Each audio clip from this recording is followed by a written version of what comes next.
നമസ്കാരം. ഒരു വൈകുന്നേരം നമ്മൾ നമ്മുടെ പച്ചക്കറി തോട്ടത്തിലൊന്ന് ചിലവഴിക്കുമായിരുന്നു. നോക്കണേ, വിശ്രമവേളകൾ ആനന്ദകരമാക്കുന്ന നമ്മുടെ ഈ പേരയിൽ നിന്ന് ഞാൻ പിച്ചെടുത്തത് കവർ ചെയ്ത് നിർത്തിയിരുന്നത്. ഇന്നലെ അതൊന്ന് ഓപ്പണാക്കി ഞാൻ നോക്കിയത് വിളഞ്ഞോ പഴുത്തോ. ചിലപ്പോൾ ആ കവറിനകത്ത് തന്നെ കുഴിഞ്ഞു വീണേക്കും, അത്ര അങ്ങ് പഴുക്കും. പിന്നെ കഴിക്കാൻ രസമില്ലല്ലോ എന്ന് വെച്ചാൽ നോക്കിപ്പോയി. അതിൻ്റെ ഇടയ്ക്കൂടെ കണ്ടോ കഴിച്ചിട്ട് പോയി. ഇനി ഇത് എന്തിനെങ്കിലും പറ്റുമോ? അതിവിടെ കിടക്കട്ടെ. എന്നാൽ അത് പിന്നീട് വന്നെടുത്ത് കഴിക്കത്തുമില്ല. അതാണ് വലിയ കഷ്ടം.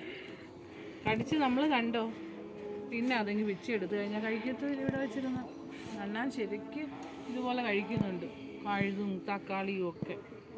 പിന്നെ താണ്ട കുറച്ച് പച്ചമുളക് ഞാൻ പിച്ചതാ, കടുക് വറുക്കാൻ പാകത്തിൽ ഉണങ്ങി. ഞാൻ ഇത്ര എന്തോ വെയിലാന്ന് ആലോചിച്ചോണം അവിടെ തന്നെ നിന്ന് ഉണങ്ങിയതാണ്. ഇന്നലെ നമ്മൾ വിളവെടുത്തതാണ്. ഇതിൽ നിന്ന് കിട്ടുന്നതൊക്കെ എടുക്കാം. അപ്പോൾ വൈകിട്ട് എല്ലാവർക്കും വെള്ളമൊക്കെ ഒഴിച്ചു കൊടുക്കേണ്ട സമയമാണ് കേട്ടോ. പക്ഷെ മഴ വരുന്നുണ്ട്, നോക്കട്ടെ. മഴ പെയ്യുന്നെങ്കിൽ അങ്ങനെ കൊടുക്കാം, അങ്ങനെ നമുക്ക് ഒഴിച്ചു കൊടുക്കാം. ഈ വെള്ളമൊക്കെ നമ്മൾ ഒഴിച്ചു കൊടുക്കുമ്പോൾ നിൽക്കുന്ന നിൽപ്പൊന്നുമല്ല. മഴ പെയ്ത് കഴിഞ്ഞാൽ ഇവരുടെയൊക്കെ ഭാവം അങ്ങ് മാറും കേട്ടോ. പോകുന്ന വഴിക്ക് പാഴ്ചെടികൾ വല്ലതും ഉണ്ട്, അതൊന്ന് മുറിച്ച് ഇടത്ത് തന്നെ ഇട്ടേക്കാം. നല്ല പഴുത്ത ഇന്നലെ വെള്ളമെടുത്തപ്പോൾ ഇത്രയും തക്കാളിയാണ് തിന്ന് മാറ്റി വെച്ചിരുന്നത്. ഉണ്ടോ വേണ്ടോ, നെല്ല് കിളിച്ച് വരുന്നുണ്ട്. നോക്കട്ടെ, അതെടുക്കണ്ട അല്ലയോ? എടുക്കാൻ നോക്കൂസേ. പിന്നെ കാബേജ് കണ്ടോ? വാ കാബേജ് കളിക്കുന്നുണ്ടോ? കിളിച്ചോളും. വെള്ളം ഒഴിച്ച് കൊടുത്താൽ അത് കിളിച്ച് വരുമ്പോൾ നമുക്ക് തോരൻ വെക്കാം. പിന്നെ താണ്ട കോളിഫ്ലവർ വേണ്ട, കിളിക്കുന്നുണ്ടോ? ആണോ? ഇവിടെ പുതിയ ഫ്ലവർ വരും. ഇങ്ങോട്ട് വായോ, ഇങ്ങോട്ട് വന്നേ. ഉണ്ടോ? കോളിഫ്ലവറാ.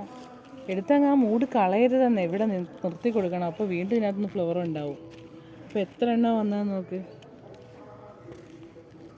അതുപോലെ മുളക്, ചീര ഉണ്ട്.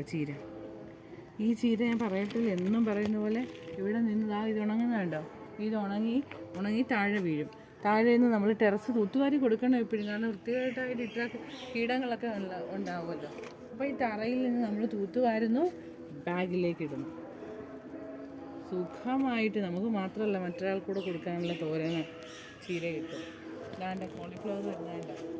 ആരുടെയെങ്കിലും വീട്ടിൽ ഇതുപോലെ കോളിഫ്ലവർ ഉണ്ടെങ്കിൽ അത് കട്ട് ചെയ്തെടുക്കുക, മൂടെ അവിടെ നിർത്തിയേക്കുക. നമുക്ക് ഇപ്പം ഈ നല്ല വേനലിൽ നമുക്ക് കോളിഫ്ലവർ കിട്ടുന്നുണ്ട്, കാബേജും കിട്ടുന്നുണ്ട്.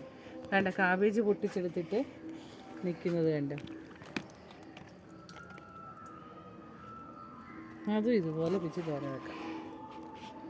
എന്താന്നേ, വിഷരഹിതമായിട്ട് നമുക്ക് കഴിച്ചുകൂടാ. ഇത്രയൊക്കെ വിഷം നമ്മുടെ ഉള്ളിൽ നമ്മൾ എത്ര നീന്തൽശാലം ചെല്ലുന്നുണ്ട്. പിന്നെ ഇച്ചിരിയൊക്കെ ഇതുപോലെ നമ്മൾ പ്രയത്നിച്ചാൽ നല്ല വെള്ളേ.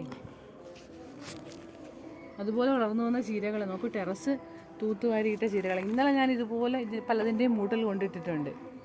അതൊരാഴ്ച ആകുമ്പോഴത്തേക്ക് വീണ്ടും കിളിച്ച് വരും.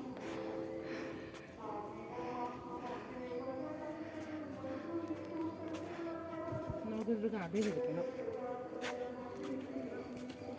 വയലറ്റ് ഉണ്ട് കാബേജ്. വയലറ്റാണോ അപ്പോൾ കുട്ടാ? ഇന്നെന്താ നമ്മൾ എടുക്കാൻ പോകുന്നത്? വയലറ്റ് പക്ഷേ ഞങ്ങൾക്ക് ആദ്യമാണ് കേട്ടോ. നമ്മളിത് കടകളിൽ ഇരുന്ന് മാത്രമേ കണ്ടുള്ളൂ. പക്ഷേ അങ്ങനെ കാബേജ് മേടിക്കാൻ ധൈര്യപ്പെടാറേ ഇല്ല. കാബേജ് ഇഷ്ടമൊക്കെ ആണെങ്കിലും അങ്ങനെ വാങ്ങിക്കാറേ ഇല്ല. ഇവിടെ നമുക്ക് പാകമായ 2 നീല കാബേജുണ്ട്. പാകമാകാനുള്ളത് 2 ഈ ശക്തമായ വെയിലും അത് കിളിച്ച് വരുന്നുണ്ട്. അതുകൊണ്ട് ഇപ്പോൾ പൂവിച്ചിട്ടേ ഉള്ളൂ. ഇങ്ങോട്ട് നോക്കിയേ, ശീതകാല പച്ചക്കറി എന്ന് നമ്മൾ പറയുന്ന ആൾ KVK എന്ന് കൊണ്ടുവന്ന തൈകളായിരുന്നു. ഉണ്ടോ? ഇപ്പോഴും നിൽക്കുന്നുണ്ടോ? ഭയങ്കര വലിപ്പമൊന്നും ഇല്ലെങ്കിൽ അയാൾ ചെറുതായാലും വളർന്നു വരുന്നതേ ഉള്ളൂ. ഒരാൾ കണ്ടോ? ഇവിടെ ഫ്ലവർ വരുമ്പോൾ ഞാൻ കാണിച്ചു തരാം കേട്ടോ. ശരി, അയാൾ ശീതകാല ആയതുകൊണ്ട് തന്നെ ശീതകാലത്ത് ഉണ്ടാകുന്ന പച്ചക്കറി ആയതുകൊണ്ട് തന്നെ നമുക്ക് ഇച്ചിരിയൊക്കെ പറ്റിക്കണം. ഇയാളെ ഇത്തിരി ഐസൊക്കെ ഇട്ട് കൊടുക്കണം കേട്ടോ ഇടയ്ക്ക്.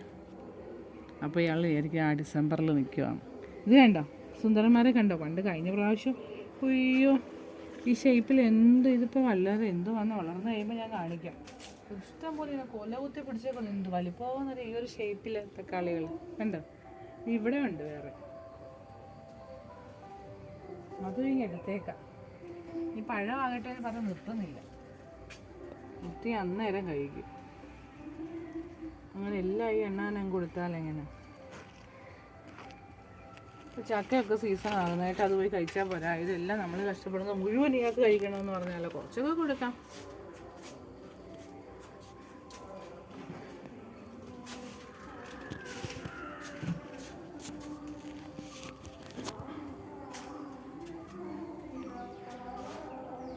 ഇത് വിജയകട്ടെ പച്ച തക്കാളി ഉണ്ടല്ലോ, നല്ല ചെറിയ ഉള്ളിയായിട്ട് തോരൻ വെക്കാൻ സൂപ്പറാണ്. രണ്ട് വഴുതന വീട് ഇതൊക്കെ പോയ ആളുകൾ, എന്നാലും നമ്മളിപ്പോൾ കളയത്തില്ല. ചെറുതെങ്കിൽ ചെറുത്.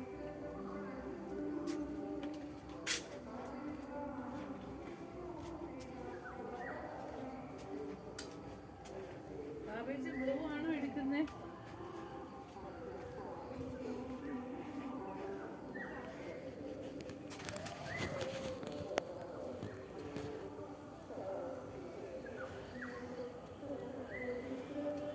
താഴെ നിൽക്കുന്ന കാബേജിൽ വാടാ, സൂപ്പർ.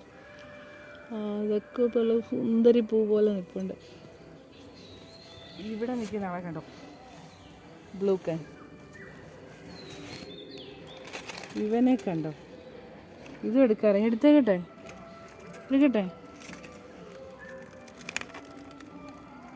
പൊട്ടിച്ചെടുക്കും. ഇതെന്തിനാ അപ്പുക്കുട്ട എങ്ങനെയാ പൊട്ടിച്ചെടുത്തത്? പൊട്ടി മുളയ്ക്കും പിന്നെ. പൊട്ടി മുളയ്ക്കും. അപ്പം അതിന് തോരൻ വെക്കാം. ഈ ഇലകളും കൂടെ അങ്ങോട്ട് ഇട്ടേക്കാം. പൊത ഇട്ട് കൊടുക്കും. എന്തിനാ അപ്പുക്കുട്ട? അതിന് വളവും.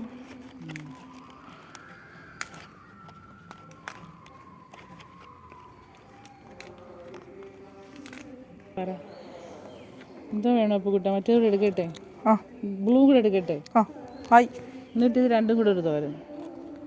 രണ്ടും കൂടെ അല്ല, ഇത് വേറെ വേറെ. കാരണം ഇതിന്റെ കളർ അറിയണം. നല്ല ബ്ലൂ അല്ലേ, അതിന്റെ കളർ അറിയണം. മറ്റേ ടേസ്റ്റ് കളർ നമ്മൾ വയലറ്റ് അല്ലയോ? വയലറ്റ്.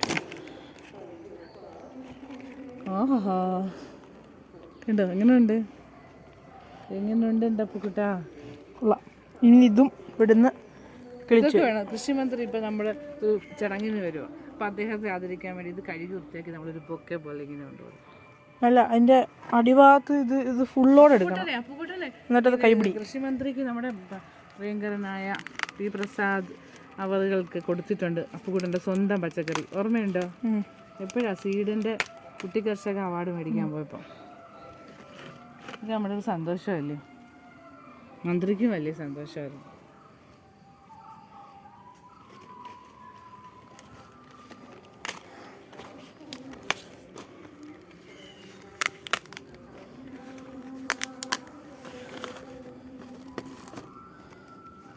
ഭയങ്കര വലിപ്പമൊന്നും, വലിയ വലിപ്പമൊന്നും നമ്മൾ അങ്ങനെ അത് പ്രതീക്ഷിക്കേണ്ട. നമ്മൾ കെട്ടിവെച്ചതും ഒന്നുമല്ല. പക്ഷേ പേടിക്കണ്ടല്ലോ. ഇതെനിക്ക് അങ്ങനെ ശരിക്കൊന്ന് കൊണ്ടുപോയി കഴുകി നല്ലതായിട്ട്. പക്ഷേ ഇതൊന്ന് വിനാഗിരിയിൽ ഒഴിച്ച് വയ്ക്കുക, മഞ്ഞൾ വെള്ളത്തിൽ അല്ലെങ്കിൽ ഉപ്പ് വെള്ളത്തിൽ ഒഴിച്ച് വെക്കുക, അതിൻ്റെ ഒന്നും കാര്യമില്ലല്ലോ, ഇല്ലയോ? അപ്പോൾ കൂടെ ഇതിനെക്കുറിച്ച് എന്തോ പറയാനുള്ളത്? എന്തോ പറയാനുള്ളത്? നല്ല വിഷയമായ പച്ചക്കറി. ഇത് അപ്പുക്കുട്ടൻ്റെ സ്വന്തം കൈകൾ കൊണ്ട് അപ്പുക്കുട്ടൻ സ്വന്തമായി കുഴിച്ച് വെച്ചതാണ് ഇയാളെ. എന്നിട്ട് വിളവെടുത്തത് ഞാൻ. കാരണമേ അപ്പുക്കുട്ടന് അതിച്ചിരി പാടാവുന്നു കട്ട് ചെയ്തെടുക്കാൻ, അല്ലയോ? ഉടിക്കാൻ ഇച്ചിരി പാടാ. എപ്പോഴും അപ്പുക്കുട്ടൻ അച്ഛൻ്റെ സഹായത്താലല്ല ഉടിക്കുന്നത്. നോക്കട്ടെ, നന്നായിട്ട് നോക്കട്ടെ. രണ്ടിനും കട്ടിയുണ്ട്. ഇതിന്റെ ടേസ്റ്റ് പിന്നെ നമ്മൾ അറിഞ്ഞ ഭയങ്കര ടേസ്റ്റ്. ഇത് നമ്മൾ അറിഞ്ഞിട്ടില്ല. ഇതിന് നമ്മൾ എപ്പോഴും തോരൻ മാത്രമാക്കിയാണ് നമ്മൾ കഴിച്ചുകൊണ്ടിരിക്കുന്നത്. പിന്നെ സലാഡ് ഉണ്ടാക്കി കഴിക്കും. സലാഡ് ഇത് അരിഞ്ഞിട്ട്